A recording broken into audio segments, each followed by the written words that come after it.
I was driving the other day, just a completely normal Tuesday, and I had that moment. Oh no, not that moment. Moment every driver dreads. The dashboard lights up, that little yellow exclamation point, inside the horseshoe The tire pressure symbol. with the tire pressure symbol, and immediately my brain just goes to the worst case scenario. I'm gripping the wheel thinking, please, please don't be a blowout. It's the Hollywood disaster scenario. Exactly. We're all terrified of the blowout, right? Yeah. That massive sudden explosion at 70 miles an hour that leaves you spinning across 3 lanes of traffic. It's dramatic, it's loud, and it's what we think is the biggest danger. We check the tread, we worry about sharp objects on the road. Right. But it wasn't a blowout. I pulled over, checked the tires, and it was a nail. A tiny, almost invisible nail that had probably been in there for weeks. The slow leak. The slow leak. It was just letting air hiss out so slowly that I didn't even notice until the car was pulling to one side. And as I was sitting there waiting for the tow truck, I had this weird realization. What was that? This is exactly how relationships fail. That is a frighteningly accurate analogy for what we are digging into today. Isn't it? Because we all worry about the relationship blowout.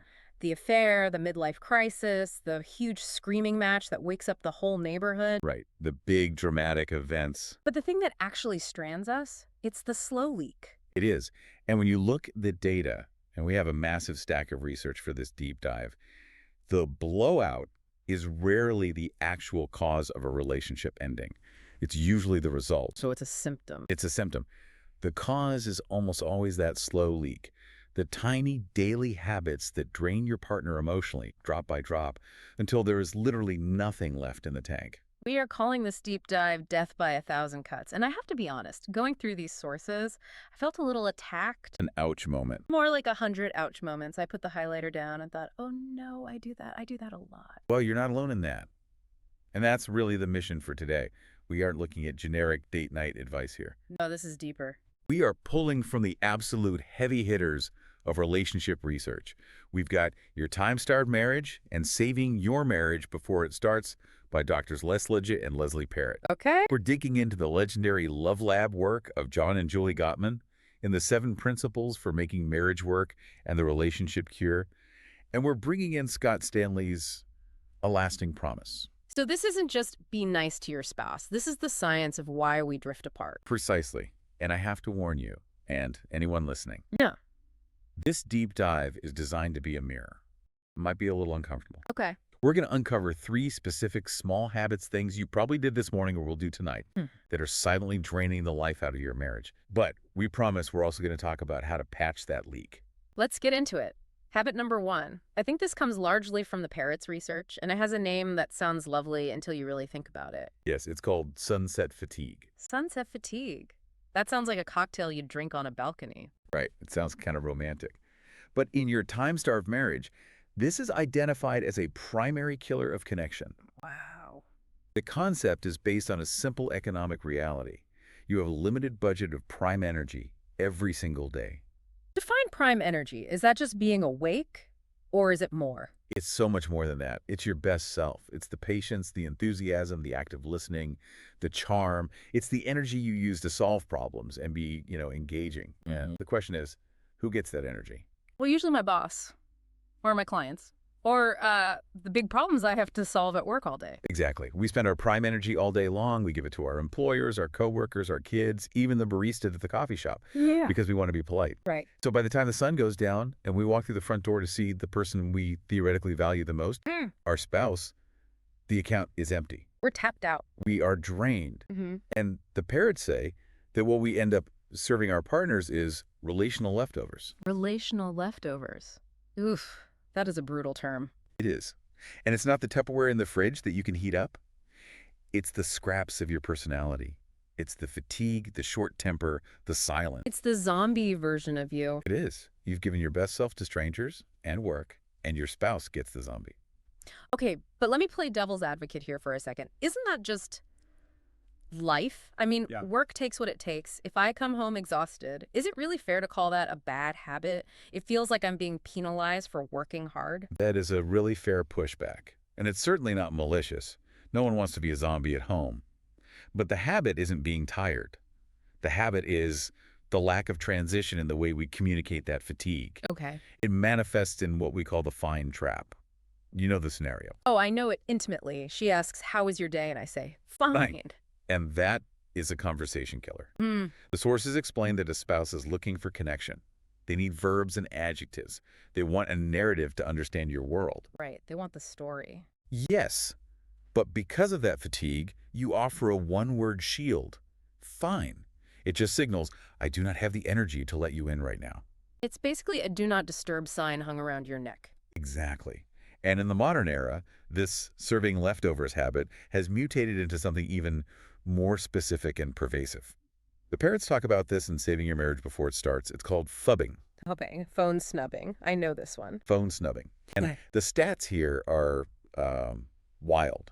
They found that 34% of couples admit to answering their phone or checking notifications during intimate moments. Wait, we need to clarify intimate. Are we talking intimate, or just like close moments? The research implies moments of connection. So dinner, deep conversation, cuddling on the couch, times you're supposed to be present. Okay. And there is this great quote from Will Ferrell that sums it up perfectly. He said, before you get married, ask yourself, is this the person you want to watch? Stare at their phone the rest of your life. That's funny, but it's also kind of tragic. But again, to defend the phubbers for a second, sometimes I pull out my phone just to decompress. It's not that I find the phone more interesting than my wife. It's just that the phone doesn't demand anything from me. It's passive. And that's exactly why it's so dangerous. You view it as a pause button on reality, but your partner views it as a replacement. Wow. When you bring a phone to the dinner table, or you're scrolling while your spouse is telling you about their day, you are sending a very loud, nonverbal message. What's the message? You are saying, everything on this screen, this random email, this stranger's Instagram post, is more interesting to me right now than you are. So even if my intention is just to zone out, the impact is rejection. Precisely. It's a dopamine loop for you, but for the relationship, it's a slow leak. You aren't having a fight, but you aren't connecting either. You're just existing in the same room, alone together. Okay, so that's the first habit. Serving leftovers and checking out via screens. We're empty, so we shield ourselves. Let's move to habit number 2, because this one actually blew my mind a little bit. This comes from the Gottman research. Yes, John and Julie Gottman. This is absolutely foundational to their work in the relationship cure. It centers on a concept called the bid for connection. A bid? What does a bid look like? I feel like we assume a bid for connection is something grand, like, walking in with a dozen roses or saying, "Darling, I need to bare my soul to you." And that's the mistake. If we wait for those moments, we miss the entire marriage. A bid is almost never a grand gesture. So what is it? It is usually a micro moment, a tiny, often boring request for attention. The classic example Gottman uses involves, of all things, a bird. The bird example. Okay, lay it on us. So a husband is looking out the window and he just says to his wife, "Wow, look at that bird." Okay. A bird. Now, on the surface, he is talking about ornithology. But in the language of marriage, he isn't talking about the bird at all. What is he actually saying then? He's asking, will you connect with me for a second? Do you see what I see? Am I alone in this room, or are we together? That is so subtle. If I'm the wife in that scenario and I'm busy paying bills, I might just think, I don't care about the bird. I'm doing math. Right. And that brings us to the 3 ways you can respond. Gottman calls them turning toward, turning away, and turning against. Okay, break those down for me. Turning toward is engaging with the bid. You don't have to write a thesis on the bird. You just look and say, oh, cool. Or you smile. You just acknowledge the bid. Got it. Turning against is hostility like snapping. Can't you see I'm reading? Why do you interrupt me with nonsense? Which is obviously bad. Everyone knows snapping is bad. Obviously. But here's the kicker. The most dangerous one is actually turning away. Which is? That's where you just ignore it. You keep typing, you don't look up, you pretend you didn't hear it. The silence. The silence. And Gottman's team did this famous longitudinal study, the Love Lab. They watched newlyweds for a weekend, counted these bids, and then followed up 6 years later to see who was still married. This is the masters versus disasters data, right? Yes. The couples who were divorced 6 years later, the disasters, they only turned toward their partner's bids 33% of the time. They ignored 2 out of every 3 attempts to connect. Exactly. But the masters, the couples who were still happily married 6 years later, they turned toward those bids 86% of the time. 86%. That is a massive gap. It's not even close. But does missing a few comments about birds really lead to divorce? It feels like a leap. Yeah, it's not the bird. It's the emotional bank account. Think about it. Every time you turn toward a bid, you deposit a penny. Every time you turn away, you withdraw a dime. Okay. If you miss 67% of those moments over a year, over 5 years, you create a massive deficit. You become intellectually roommates, but emotionally strangers. It seems so harmless in the moment to just ignore a comment about the weather or a sigh, but you're saying that eventually the partner just stops bidding. Exactly. Gottman calls it emotional disengagement. If I say, look at that bird, and you ignore me enough times, eventually I stop pointing out the bird. Then I stop telling you about my day. Then I stop sharing my fears. The bond just withers. It withers. And honestly, disengagement is often harder to fix than constant fighting. Why is that? Because if you're fighting, you still care enough to be angry. There's energy there. Disengagement is silence. It's the absence of energy. It's the death of the relationship by pure neglect. That is terrifying. Okay, let's pivot to habit number 3, because sometimes we do talk, but we do it all wrong. This one is about conflict. This is the harsh startup. And again, the Gottman research here is almost spooky in its accuracy. They found they can predict the outcome of a conflict and even the future success of the relationship with 90+% accuracy. Wait, 96%? 96? Based on just the first 3 minutes of a conversation? The first 3 minutes determine everything. So if I start wrong, the next hour of arguing is basically pointless. Pretty much. Arguments usually end the way they begin. You start with a bang, you will end with an explosion or a stalemate. So define a harsh startup. What makes it harsh? A harsh startup is when you initiate a conversation with criticism or contempt, and it usually starts with the word you. You never help around the house. You are so lazy. Exactly. You left the kitchen a disaster. It attacks the character of the person. It puts them on the defensive immediately. Right. And this is where we need to get a little technical to understand why this is so damaging. The brain perceives a you statement like that as a physical threat. Like a saber-toothed tiger is in the room. Literally. The amygdala, the fear center of the brain, lights up. It triggers a physiological response called flooding. Heart rate spikes above 100 beats per minute. Adrenaline dumps into the system. When that happens, you lose access to the prefrontal cortex, which is the part of the brain that handles logic and empathy. So when I say, you are so lazy, I'm literally making my spouse incapable of listening to me. Yes. They physically cannot process the nuance of your request because their body is preparing for war. I have to admit, when I'm frustrated, the you comes out so naturally. Why didn't you do this? It feels good to blame. It feels justified because I'm angry. It feels satisfying in the moment to offload that anger, but it completely destroys the interaction. You are no longer solving a problem, you are attacking a person. So what's the alternative? The alternative is the gentle startup. And this relies on I statements. Instead of you are a slob is I feel overwhelmed when I see the dirty dishes and I need your help cleaning up. So it's I feel, followed by a specific situation, followed by a need. Correct. It's a complaint, not a criticism. A complaint is about a specific event, like the dishes. A criticism is about the person, you are lazy. There's another term in the sources related to this that I think we've all been guilty of, kitchen sinking. Oh yes, this is the classic escalation tactic. This is when a harsh startup goes completely off the rails. You start arguing about the dishes, but then you get angry, so you throw in everything but the kitchen sink. You didn't do the dishes, and also, you forgot my birthday in 2019. And your mother is intrusive, and I hate how you chew. Yeah. You're just pulling out the entire archive of resentment. I think we do that because we want to win the argument. We want to pile on evidence to prove we're right. Right, but in a relationship, if one person wins, the marriage loses. Kitchen sinking guarantees flooding. It guarantees the partner will either shut down or explode, and nothing, absolutely nothing gets resolved. So to recap the death by 1,000 cuts, we come home empty and serve leftovers. That's sunset fatigue. We ignore the tiny attempts to connect, which is turning away.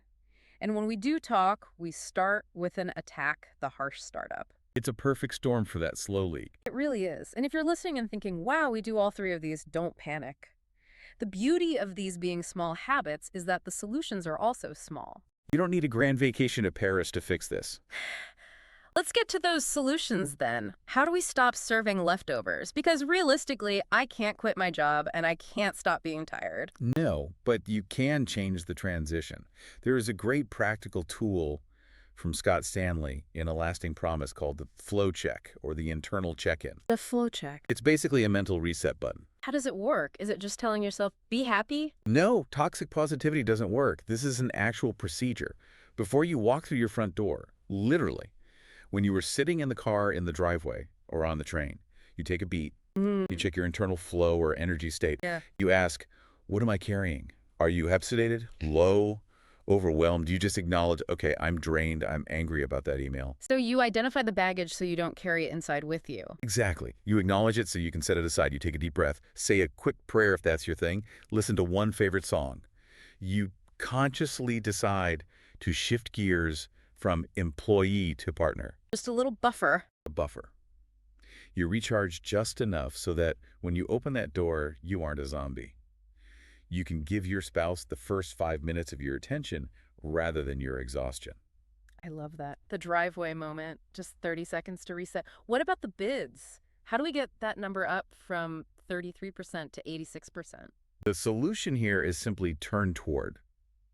But I want to frame it as a challenge for everyone listening. Okay, what's the challenge? The challenge is to notice the boring stuff. The boring stuff. Yes.